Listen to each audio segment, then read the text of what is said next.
Hi, Matt McAllister. I suppose auditioning for Ghost Stories Tours. I'm doing the script for the Decatur home in Washington, D.C. I'm going to talk as if I'm talking to a group. Um, okay.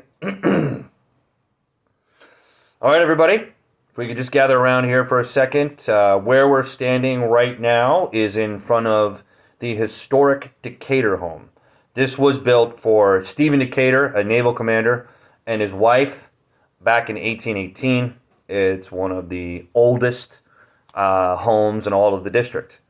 Nowadays, it serves as an African American history museum, and some of us might contend that that's to distract from its rather specifically grim history.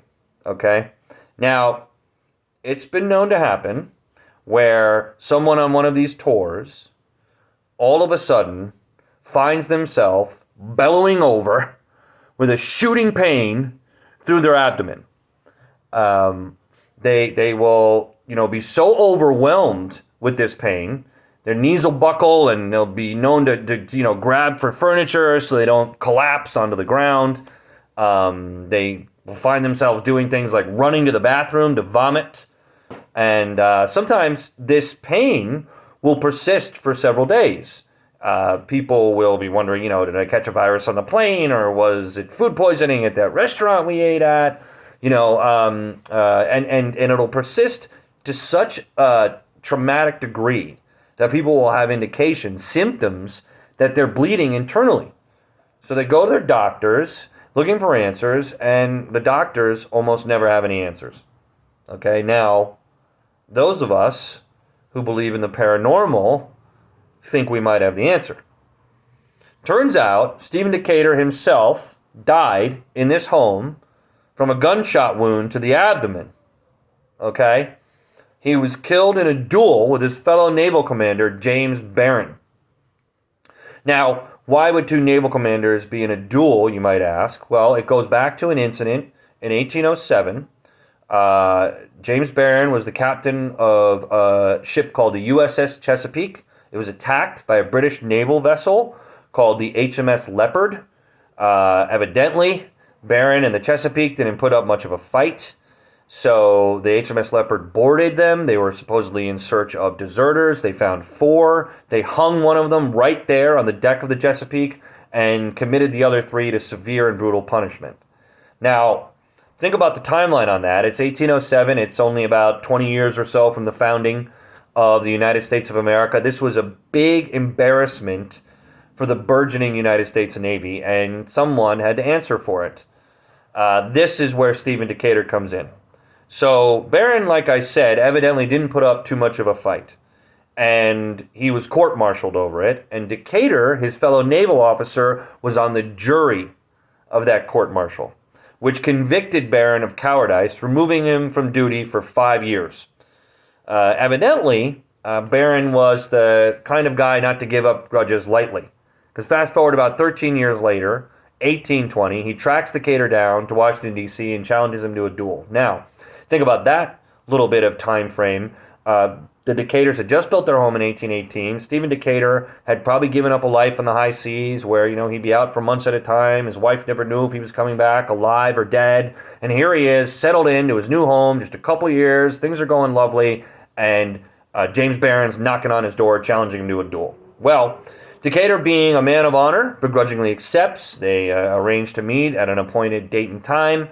They go ahead and meet, in the wee hours of the morn when the mists are rising over the meadows, and they walk their 10 paces and turn, face, shoot. And even though Decatur was in the right of it, Barron gets the better of him and shoots him. When you know it, right in the abdomen. Sharp, jolting pains. The musket ball burrowing through his intestines, causing all manner of bleeding. The day of the duel, Decatur's compatriots rush him back home. They put him in bed. The doctors come to help him. They try to stitch the wound up on 3 separate occasions to no avail. He just bleeds right through the bed sheets each and every time. He's supposedly just writhing in agonizing, excruciating pain day after day. He's quoted as, crying out to the gods, saying, "I never knew a man could feel such pain." And think about that for a second. Think about all that energy of somebody whose every last molecule is on fire with agonizing pain in one of those tight colonial bedrooms, being captured in that space. All of that agonizing pain and yelping and screaming. After several days, unfortunately, Decatur succumbs to his wounds. His wife finds herself in a fit of hysteria, screaming and crying to the point where they have to sedate the poor woman. Again, think about that, all that energy being captured in there. Now, here comes the creepy part. Almost immediately, like within days, people start spotting Decatur's ghost, okay, up in that window right there. The witnesses report that they see him staring out down the street as if he's anticipating Barron's arrival, okay? Now, that apparition appeared so often that they walled off, I should say, that window. Okay, so we don't necessarily get to see him like we did, but he is known to be seen in the wee hours of the morning when the mists are rising above the meadows, leaving out the back door with his pistols. So it seems that maybe, just maybe, poor old Stephen Decatur is reliving the worst day of his life over and over again. The only thing we can hope is that, his pain and death is much less than it was in life.